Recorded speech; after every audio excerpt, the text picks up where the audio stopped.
Тэг Монгол улсын иргэн болгон тийм үү аятаа тухтай аз жаргалтай амьдрах ёстой. Монгол улсын төрийн үндсэн хууль заасан үүрэг бол иргэдээ аятаа тухтай аз жаргалтай амьдрах нөхцөлийг бүрдүүлэх. Тэгвэл Улаанбаатарт амьдарч байгаа иргэд маань орлого өндөртэй зардал багтаа ажлын байр одоо ил бэлгэлгүй болддог. Ийм одоо илүү давуу байдалтай амьдарч байгаа. Улаанбаатараас азлагдах тусмаа аймгийн төв рүү хөдөө сум руу баг руу очих тусмаа орлого багтаа болдог, зардал нь өндөр болдог.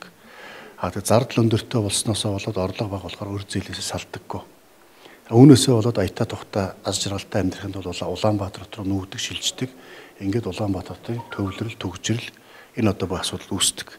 Тийм болохоор Монгол улсын иргэн болгоныг тийм үү өссөн төрсөн нутагт аятаа тухтай амьдрах боломж бол адилхан орлоготой, адилхан зардалтай болох явдал юм байна. Адилхан орлоготой байхын тулд, адилхан зардалтай байхын тулд яг хэвэл төр татвараар одоо эдийн засгийн зохицуулт хийх ёстой гэдэг үүднээс өнөөдөр шаталсан татвар, бүсчилсэн татвар асуудал ярьж байгаа.